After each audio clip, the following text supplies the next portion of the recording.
friends, guess what time it is? It's tea time.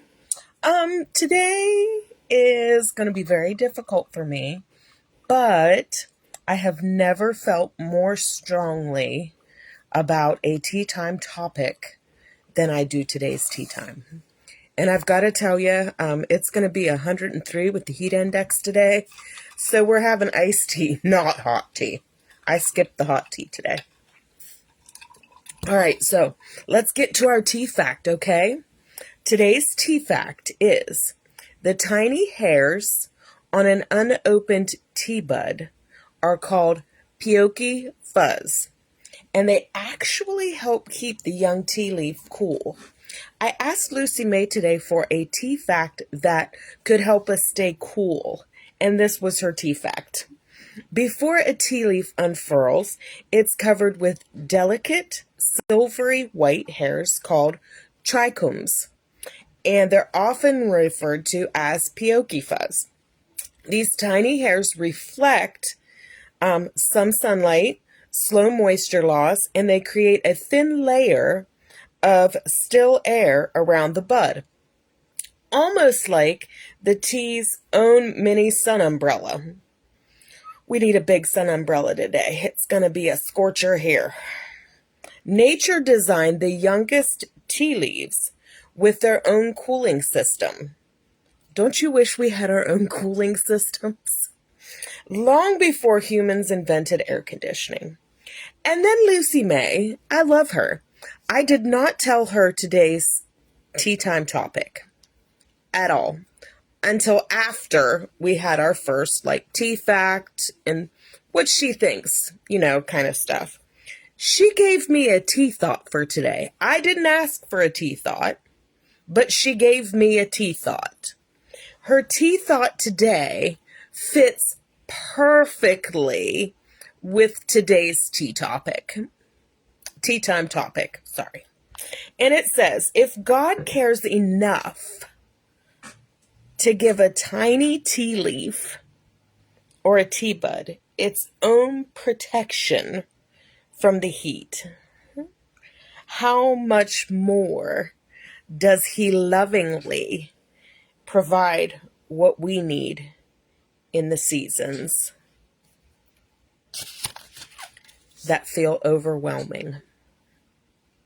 She even gave me a Bible verse, a couple of them. I'm busting, but we got to pray first, okay? Heavenly Father, I love you and I thank you for tea time. You know my motto. I only want to speak the words that you need people to hear. I don't want to speak my words, just yours. Because not everybody can handle the words that come out of my mouth. But when they're entwined with your words, they're gentle and loving and perfect for what everybody needs to hear. Okay, that's it. We said our prayers. Okay, now, here's 2 scriptures and Bible verses Lucy May gave to me today. The first one, because I told her, I'm like, Lucy May, that thought just totally covered what we're going to talk on tea time about.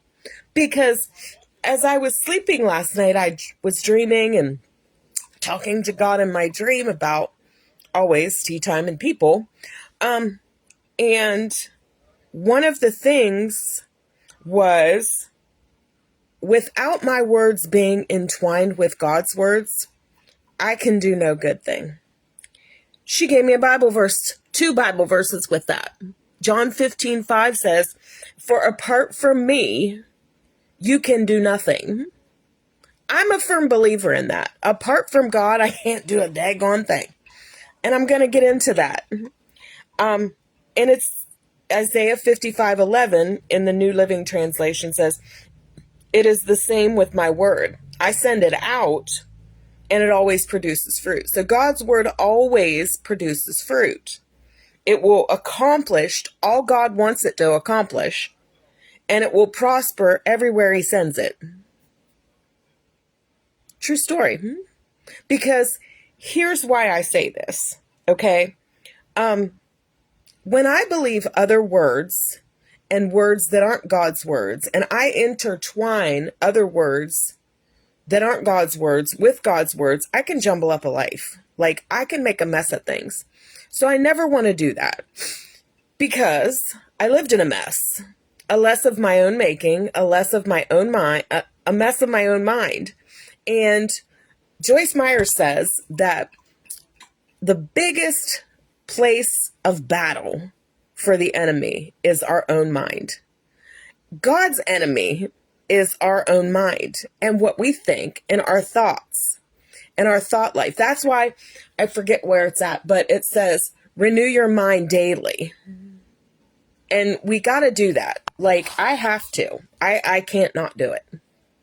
So that's why when I get up in the morning, we got my devotion time, my God time, my worship time, and all my times. Because without that, John 15:5 confirms it. Apart from him, I can do no good thing. I can do nothing. Okay. So today, I want you to know that if you're listening today and your thoughts have become more than discouragement, if you've been thinking about giving up or harming yourself, I want you to know that today's tea time is meant to encourage you. It's also to reach out to someone today. I want you to do that. I want you to reach out to someone that you know is struggling, or if you're struggling, reach out. Like, I am just a Facebook message away, guys. And if you have my number, I'm just a phone call away. If you want my number, I'm just a Facebook message away. You don't have to carry this weight alone. So the title of today's tea time is Alphabet Soup Unleashed. I'm off the chains today, guys. I'm unleashed.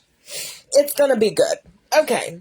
So a lot of people, I've been talking to a lot of people the past few weeks, and I don't just hear what they say. Like, I listen. I listen for the things they don't say too. So that's one of the things that I just love about what God's done for me. He met me in the middle of a mess, a huge, gundus, large, whatever you want to call it, mess. I was tripping. So that's what we're going to talk about today, my trip, and how you can meet God in the middle of it. There are people in this world that they have, and it's everybody, like pastors have it, actors have it, doctors have it, PKs have it, housewives have it, mamas have it. Everybody at some point in their life will feel like they're alone, feel that they're worthless, feel that they don't matter, feel all of these negative emotions, and they don't know what to do with them. I had a cousin. His name was Todd. He's a PK. Todd committed suicide. He legit took a gun and blew his head off. Not going to lie. Not going to sugarcoat it because it is what it is. Yours truly, 3 suicide attempts. My first, I was 13 years old. I had just had friends over and they left, and I told them I was going to do it. And they said, they laughed at me, made fun of me. Oh, you're not, da da da da da. So, back in the day, bandanas tied around your leg were a huge thing. I don't know why we did that. It's weird, but we did it. I took one of those bandanas and I put it around my neck, one on each side, and I just kept pulling and pulling and pulling. And as I started to go back to that, and as I started to be in that moment, I started seeing stars. I started getting lightheaded. I started doing all of the things. And then thoughts started coming in my head. You're leaving your sister alone in this mess. You're leaving your sister alone to be molested, abused, and traumatized. What are your grandma and grandpa going to think of this? Your grandparents are good, God-fearing, God-loving people. Why would you do this to them?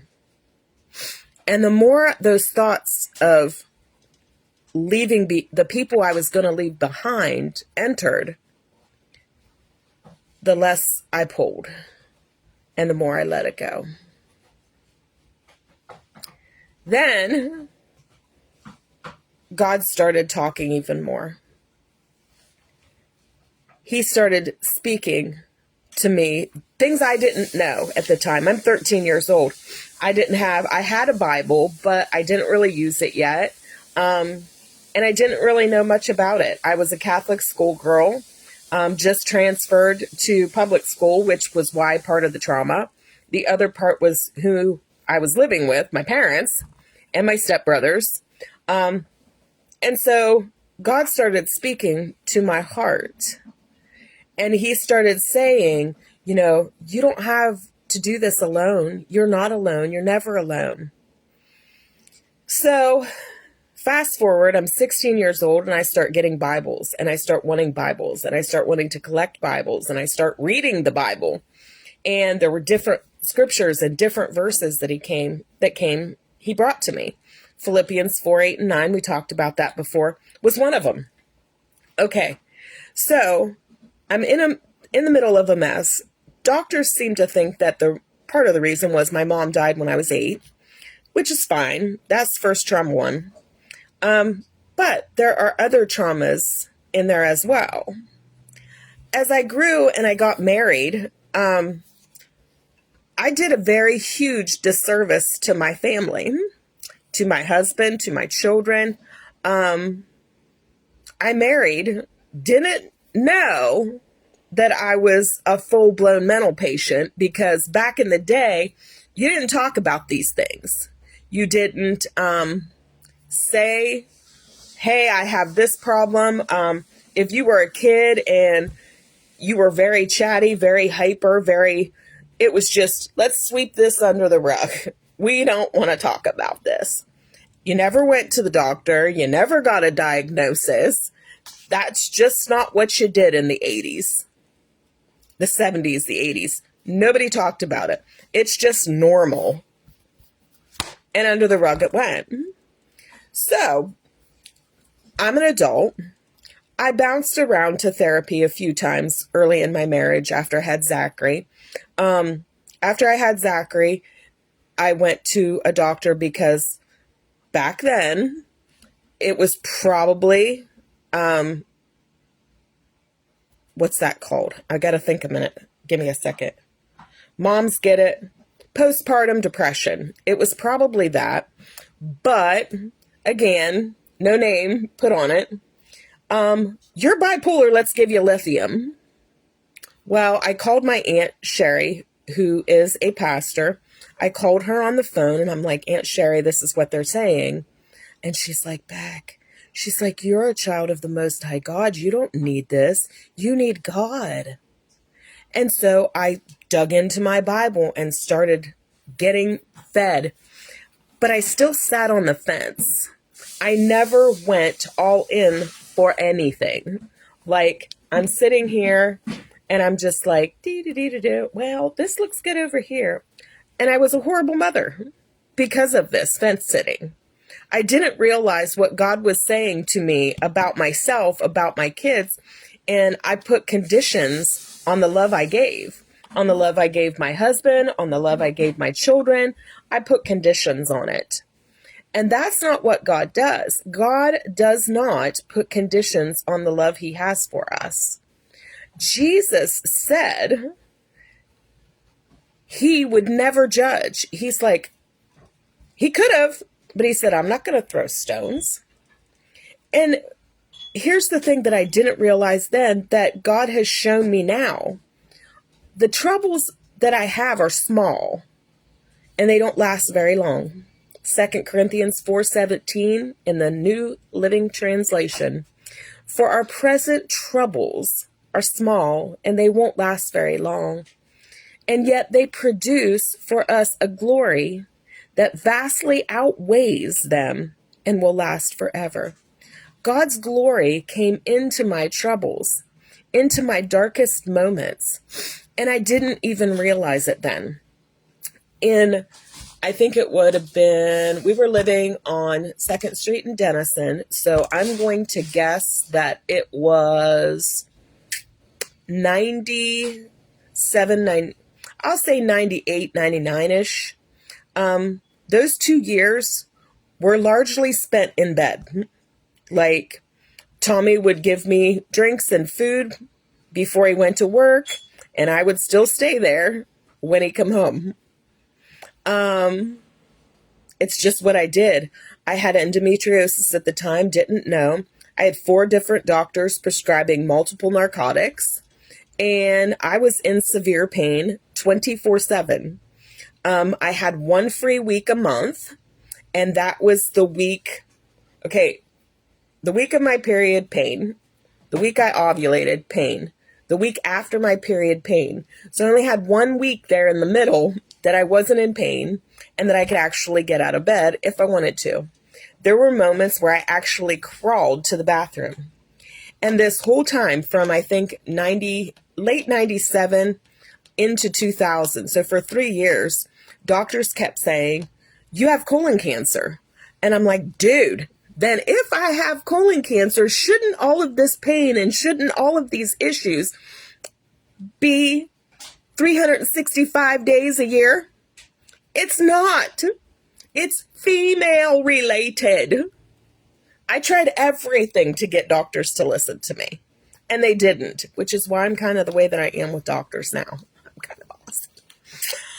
And so here I am with all of these narcotics, just wanting the pain to go away.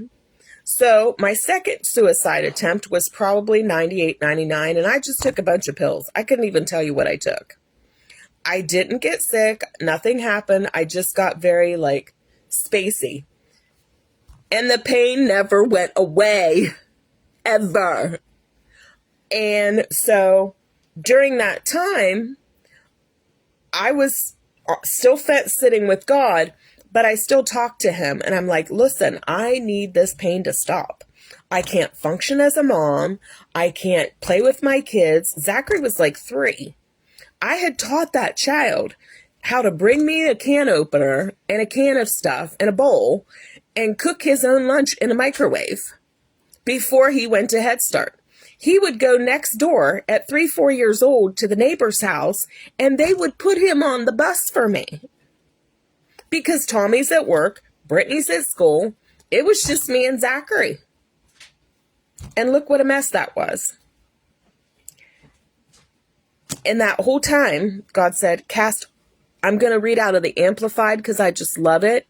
It was 1 Peter 5:7, and he said, casting all your cares, all your anxieties, all your worries, this is in the brackets, all your anxieties, all your worries, and all your concerns once and for all on him, for he cares about you with deepest affection and watching over you carefully. During this time, I felt so worthless because I couldn't get out of bed. Physically, the pain was so bad, I couldn't get out of bed. There were days I would crawl to the bathroom. I felt alone, even though Tommy's right there helping me in the middle of it. I felt alone. I felt isolated. I felt like I had no one. At the time, I didn't have a lot of friends. Audra lived in Canton, and I just felt horrible. So Tommy was at baseball one day with Zachary, and Brittany was home with me, and her and I were laying in bed, in my bed, watching television. I wrote a note. I told Tommy what I took and how many things I took, and I said a prayer. I said, Lord, I don't want to die. It's not why I'm doing this. I just want this pain to stop. I can't function. I can't live. I can't do this anymore. And God's like, okay. So I popped everything. Whatever was left in the bottles is what I took. There was Ultram, Darvocet, Percocet, and Vicodin. Do not know. Tommy, I don't remember much, but I do remember the next morning I woke up puking my ever-loving brains out. So much puke. It was unreal. Tommy was actually home that day, and he said, listen, you've got to go to the hospital. Now, mind you, I had shrunk down to about 125 And I said, no, I'm not going. They're not going to do anything. I don't care. I'm not going. He said, you're going. Threw me over his shoulder like a sack of taters and carried me to the car and put me in it and drove me to Union Hospital. This whole time, I'm grumbling, griping, complaining, not wanting to go. When we get there, they want to know what's up. And I was dehydrating because of all of the vomit.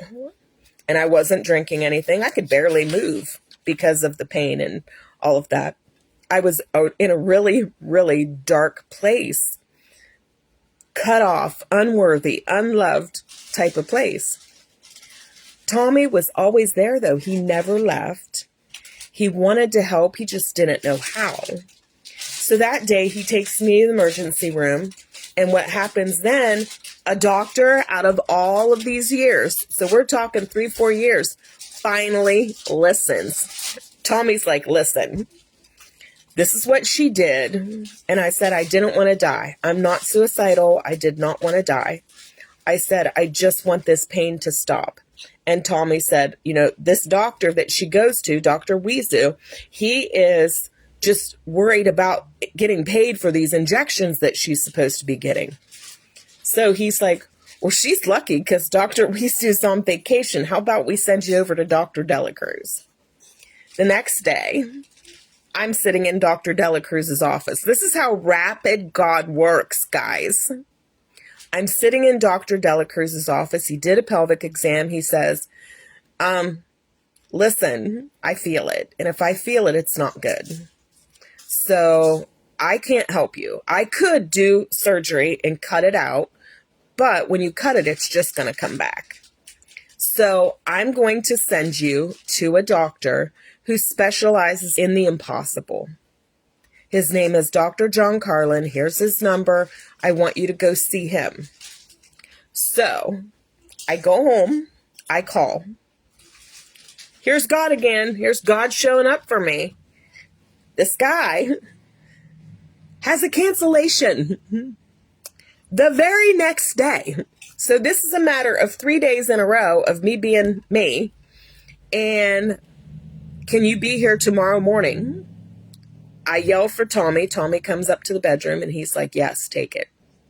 So the next day we go up. He says the exact same thing Dr. Delacruz said. He said, if I feel it, it's not good. He looks at Tommy and says, sir, I see that you had a vasectomy, so I will assume you want no more children.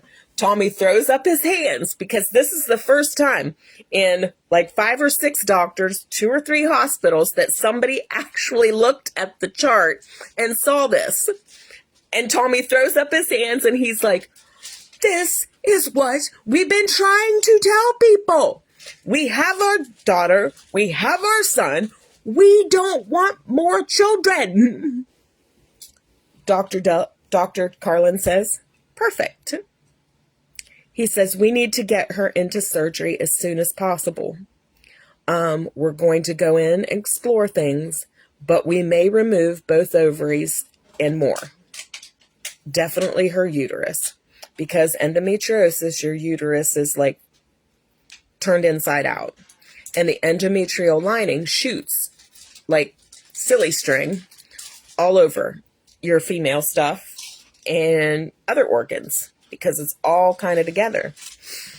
So, all of this happened because of one suicide attempt. And so I'm like, no, I want to wait. Can we wait till Christmas break? Can we wait? And the doctor looks at Tommy because there was no reasoning with me. I was crying and there was no reasoning with me when I'm crying. And Tommy said, I will make sure she goes. And Dr. Carlin looks at Tommy and he's like, if we wait, she will be dead by Christmas. Because what's happening is the endometriosis is constricting her organs. It's wrapping around her colon, her bladder, and all of the things. Her bowel, everything is affected by this. So we can't wait. Tommy says, let's get it scheduled. I'm crying, unable to speak. I'm so upset. And so the following week, 1 week to the day, it would have been July 3rd or 5th. I forget which. Guess who is laying in the hospital getting ready to have a complete hysterectomy at the age of 29? It'd be me. I'm crying. I'm so upset. What if down the line we want kids? Tommy's like, we don't. I'm like, but I won't. And he's like, we don't. And I'm still crying and I'm still upset. A nurse walks by. Here's some more God for you guys. And I'm crying and she's like, pats my foot. She's like, honey, why are you crying? And I said, well, I'm going to have surgery and I'm so scared. And she's like, well, who's your doctor? I said, Dr. John Carlin. She pats my foot again and she says, sweetie, you don't have anything to worry about. He is the best here. Do you know what his nickname is? And I said, no. She's like, everybody calls him the saint because he specializes in the impossible. How do you argue with this? So I started to calm down and I stopped crying because right then and there I knew God was in it. God made a way when I thought there was no way. And that's what he does. In our darkest moments, in those moments when we feel alone and cut off, separated, unworthy, and unloved, God is right there, right in the middle of it. He met me smack dab in the middle of my mess. So in July of 2000, I'm having a hysterectomy. Good times. Good times. They kept coming into my room afterwards and pushing the button because they had an IV where you could push a button for pain. Well, the nurses kept pushing my button because I wouldn't. And I looked at the nurse the one day. I said, what are you doing? And she said, well, we're pushing your pain meds. And I'm like, you don't need to. You don't need to. I'm in way less pain now than I was a month ago. I don't need that pain medicine. So I pushed myself, got out of the hospital too early, ended up back in there a couple days later because I'd gotten an infection from pushing myself too much. And Dr. Carlin is like, listen, and I told him because they were going to put me back in the baby ward. And I said, please don't. I don't want to go back there. So I ended up in geriatrics next to a woman who screamed all night long. Tommy would come. He would come and visit me after work. He would stay with me until work the next day, go to work, come home, take care of whatever, and come back. I don't know how that man's alive sometimes because of the things I put him through early in our marriage. When I had my hysterectomy, we'd only been married 6 years. And that was it. And most of that 6 years I was sick or in a mental patient rage. One or the other. So I have the hysterectomy. Everything's good. I'm feeling better every day. And then all of a sudden I wasn't. Guess what happened? My colon, your colon is like a sponge. So, you know, when you sponge up things, it goes into the sponge. Well, that's what happened with the endometriosis. My colon absorbed it like a sponge. And so I'm on hormone replacement, everything. I start getting all of the symptoms the week I ovulate, the week I'm on my period, the week after, because I still had my period calendar. So this is like 5-6 months after, and I see this, and I'm figuring it out. So I make an appointment for a checkup. It's my 6-month after surgery checkup, and I mention all of this to Dr. Carlin. And Dr. Carlin looks at me and he said, I hate to say this, but you have two choices. We can go in and operate again. We can remove 6 to 8 inches of your colon and bowel, and you'll have an ostomy, or we can discontinue the hormone replacement. Listen, those of you who know, my mother died of colon cancer when I was 8. Do you think for a little millisecond that I want an ostomy bag after watching her live her life like that? Absolutely, capital N-O. So I said, nope, not gonna do it. Take me off the hormones. By my next checkup, which would have been the year after, I was perfect.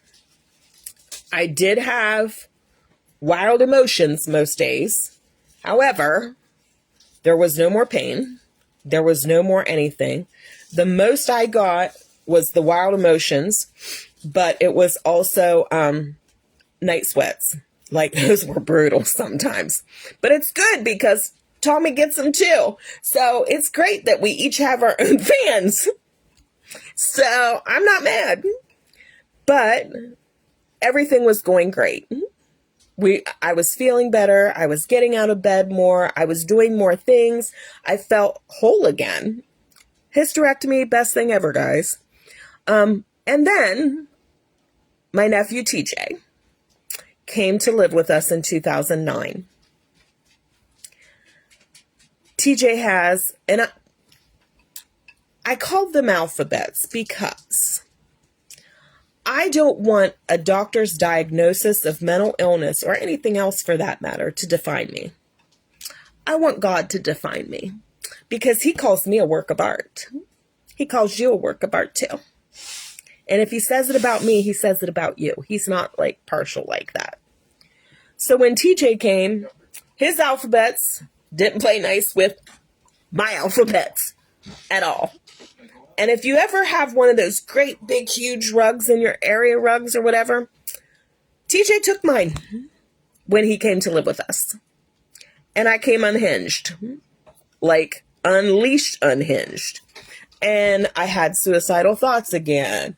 I didn't have any attempts during all of this, but I did go Looney Tunes. I was angry. I had rage issues. I had all kinds of mess.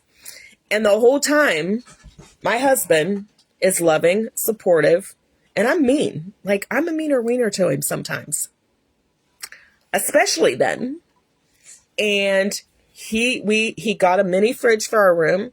He would load it with beverages, load it with whatever, go to work, come home, take care of getting me dinner, take care of getting the kids dinner, take care of homework, take care of all of the things that I should have been doing. But my brain was like ready to explode.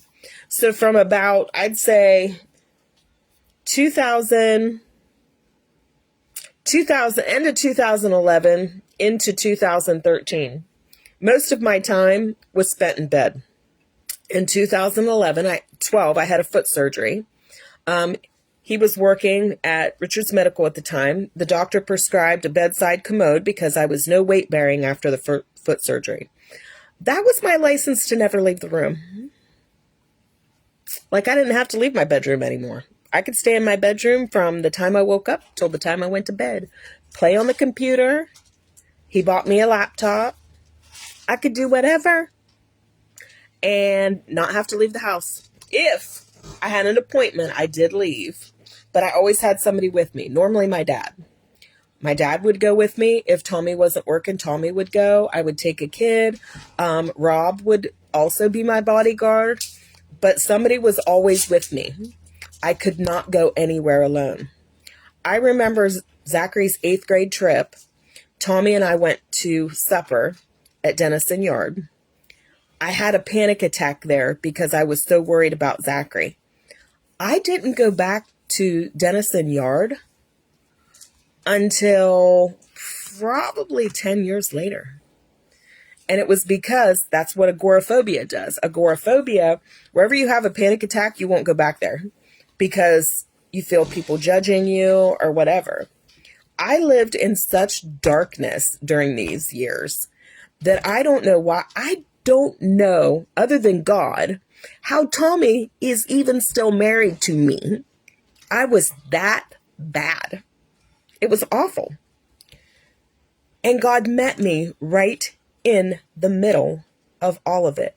I had so many meds, so many fears, so many phobias, all of it. Like, if it was an alphabet, I probably had it.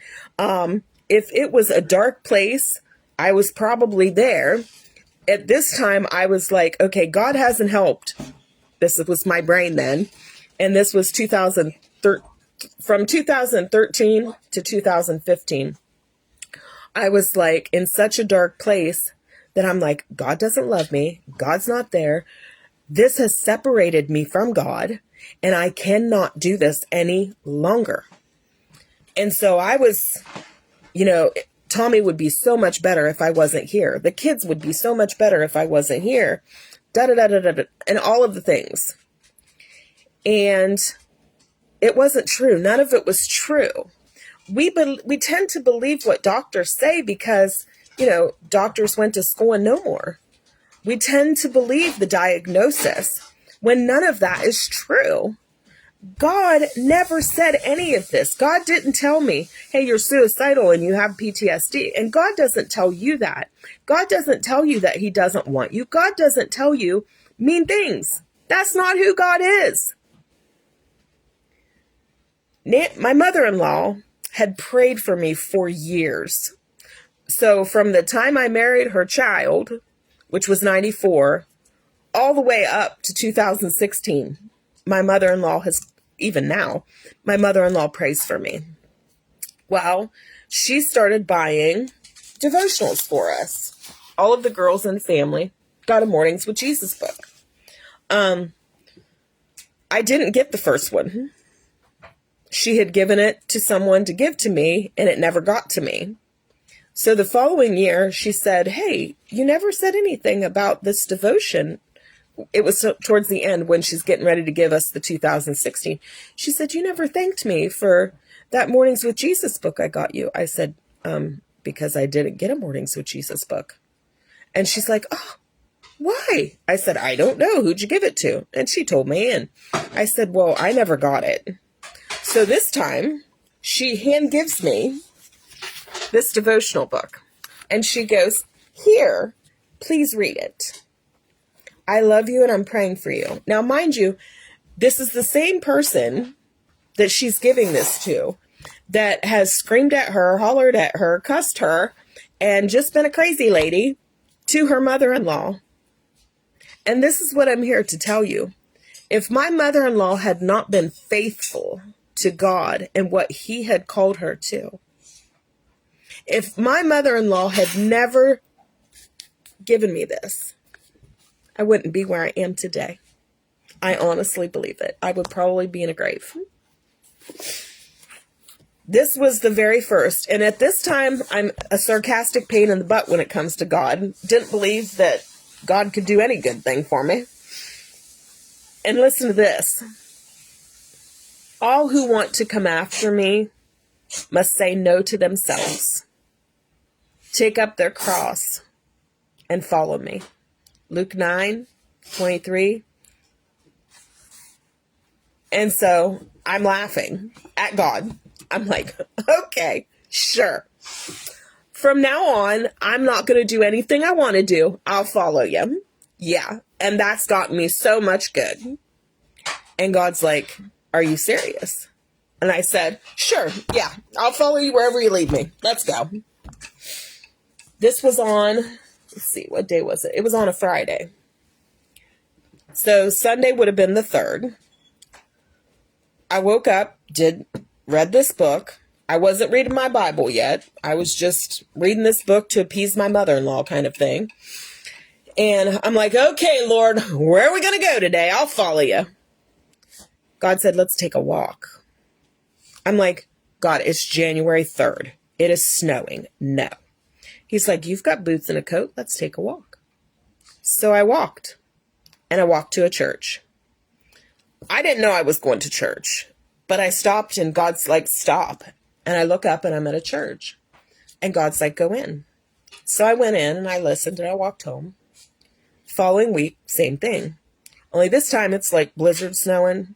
My umbrella broke on the way there. And so I get in there and I'm like, okay, if this is where I need to be and you need me fed here, that's fine. I'm going to go all in. But somebody's going to offer me a ride home because I ain't walking in this blizzard. The pastor and her husband gave me a ride home that day. She offered. I didn't even ask. And this is what God's done for me since January of 2016. I tell him things and he's like, okay. And he just does it. No one can escape these feelings when they're there. My cousin Todd was a PK. And like I told you when we started, he committed suicide. Did you know that 1 in 5 pastors have reported thinking about self-harming or suicide? And they know God and they know who he is, but they still think it. Pastors' wives think it. Doctors think it. Recently, there was a doctor in our area that committed suicide. Actors, Robin Williams. No one's immune. You might not have the drastic suicidal thoughts or self-harm thoughts that I have, but you might be extra sad. You might be extra lonely. You might feel isolated. You might feel totally alone. But there's one thing that we all can do. We decide what's true. You can decide what you believe. Do you believe the lies and the diagnosis, or are you going to believe what God says about you? God says you're a work of art in Ephesians 2:10. He calls you his poem. In 1 John 4:17, he says, as he is, so are we in this world. This is Alphabet Soup Unleashed. The title of my 3rd book that I'm in the process of writing is Alphabet Soup, A Journey to Kingdom Normal. Because God told me when I'm in the midst of all of this, he met me there. And he said, baby, you'll never be world normal. Never. But you're kingdom normal. And I needed to hear that because from childhood, I struggled with inclusion, finding my place in the world, and all of the things. Now, how can we help somebody that's going through the things that I went through? How can we help somebody that's feeling alone and isolated? Well, first off, don't tell anybody that they're bad. Don't tell them that they're worthless. Don't tell them the things. Don't tell them that you don't want them. Don't tell them. Keep those thoughts on the down low in your own brain. Tell them things like, you're good. In 1 Genesis, when God was creating the world, he looked back and he said, this is good. This is very good. And that's what we need to do. We need to start telling people, you are very good. We can't keep telling people, you're a bad daughter. You're a bad wife. You're a bad dog person. My husband's feeding the dog. That's why I said that. You cannot keep telling people, you're a bad child. You're a bad anything. That hurts people's hearts. So stop doing it. Tell people, even if their shirt looks awful and they look fat, don't tell them that. Unless they ask and then be honest. No. But Tommy says never. Never be honest. Never. But you can be honest and do it in love. That's what I say. God defines you. The world doesn't. The world can never define you. Never tell a person, oh, you look pregnant. No. Tommy's in the kitchen mumbling, don't tell a person you look pregnant. No. He's done that. That's why he can say that. But anyway, people want to hear good things. Remember what we talked about a couple weeks ago, Philippians 4:8-9. Focus on the things that are good, the things that are true, the things that are pure, the things that are holy, the things that are just. Focus on these things. And if you focus on those things, it's easier for you to say, hey, you look great today. Hey, you're a good cook. This is delicious. Tommy loves it when I tell him his food is delicious. Generally it is. Honest. But that's what I'm saying. We can play a part in the thoughts of another person by the things that we say. In James, it talks about, So I can fix it. he's over there. I want you to tell me it don't taste good so I can fix it. In James, it tells us that the words we speak hold power. There's power in our tongues. We have the power to hurt and to harm, or we have the power to edify, encourage, and uplift. I don't ever want to text or call or have anyone feel like I don't love them. I will look for a reason to love you. It's just what I do. If you don't feel loved, you need to message me because I'll find a reason to love you. It's just that simple because I want the love that God gives me to be put out into the world. You're married to me, you say no. He's in there mumbling. He said last week, when we were talking about tea time after tea time last week, he says, I hope you know I'm not going to be on tea time every week. I can't come up with material. It's not, I can't. But he's in there mumbling. It's good you're giving me the material. And he says, it's good you're giving me the material. Well, I could give you the material if you're sitting beside me. It's whatever. I don't care if he's on or not on. Cooking eggs. He's making eggs today. Hard-boiled eggs. He's out. So, I need a drink. Hopefully today, you have felt encouraged. You've felt edified. You felt uplifted. Hopefully you can help someone who's feeling these things. If they're feeling like they want to do something to themselves, or they're feeling like the world would be better off without them, make sure to tell them that's not true. They were created for a plan and a purpose, and God only created good things. He didn't create junky things or awful things. He only created good things. So make sure to tell somebody today that they're good. Make sure to tell them that they're loved, that they're cherished, that they're valued. And I'm going to end with this because I was talking to God about this. And something came to mind that I felt when I was doing this. One of the things that I felt that I was always separate from God. God didn't love me. If God loved me, this wouldn't happen. If God loved me, my mom wouldn't have died.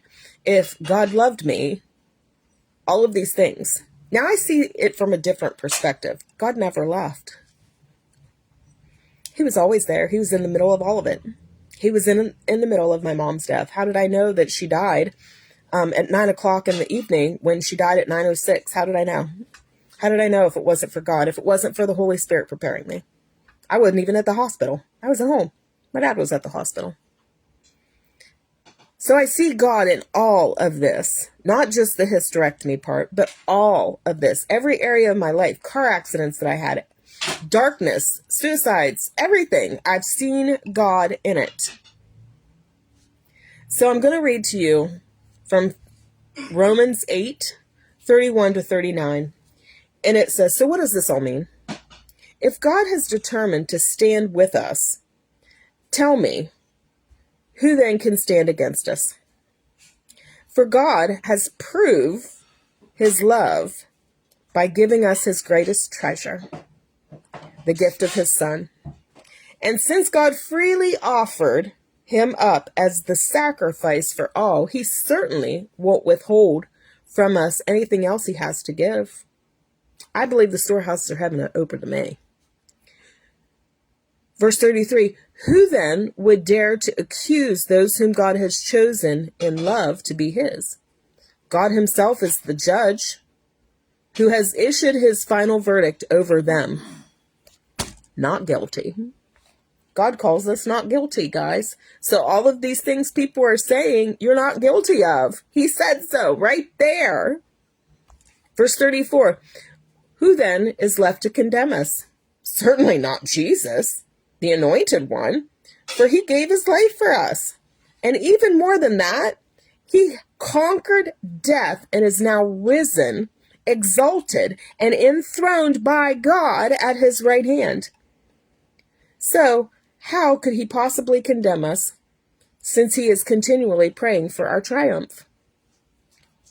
Says it right there. He doesn't want anything, bad things or harm to come to us. He said in one of the Gospels when they took that lady to him and said, hey, throw stones at her, she did this. He said, he bent down and actually drew in the dirt. And then when he stood up and he's like, where'd all your accusers go? And they said, she's like, I don't know. He says, well, they didn't throw stones and I'm not going to throw stones. I could, but I'm not going to. Now we're in verse 35. Who could ever divorce us from the endless love of God's anointed one? Absolutely no one. No one, nothing, anywhere can separate us from God's love. Even when I felt isolated, separated, and alone, I wasn't. Nothing in the universe has the power to diminish his love toward us. Troubles, pressures, and problems are unable to come between us and heaven's love. What about persecutions, deprivations, dangers, and death threats? No, for they all are impotent to hinder omnipotent love. Even though it is written, all day long we face death threats for your sake, God. We are considered to be nothing more than sheep to be slaughtered. Verse 37 says, yet even in the midst of all these things, we triumph over them. I've triumphed over the alphabets, but only because of God's love for me. For God has made us to be more than conquerors, and his demonstrated love is our glorious victory over everything. His glorious love for me was the reason for my victory. His standing in the middle. I was in therapy from 2009 or 10 until 2021. And guess what? Nothing impacted that therapy time the way that God's love did. Verse 38 says, so now I live with confidence that there is nothing in the universe with power to separate us from God's love. I'm convinced that his love will triumph over death, life's troubles, fallen angels, or dark rulers in the heavens. There is nothing in our present or future circumstances that can weaken his love for us. There is no power above or beneath us, no power that could ever be found in the universe that can distance us from God's passionate love, which is lavished upon us through our Lord, Jesus, the Anointed One.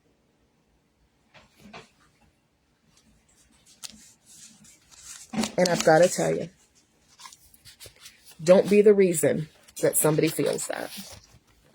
Because the Bible says it would be better that a millstone be hung around your neck than to hurt one of these, my little ones. Don't be the reason that someone feels alone. Don't be the reason that someone feels they're not good. Be the reason that they know God's glory. All right, guys, that's all I've got for you today. Stay cool today. I hope you have a great, grand, wonderful day. I hope you shine love into the world and be a blessing and not a hindrance. Have a great, grand, wonderful rest of your day. God loves you so much, and so do I.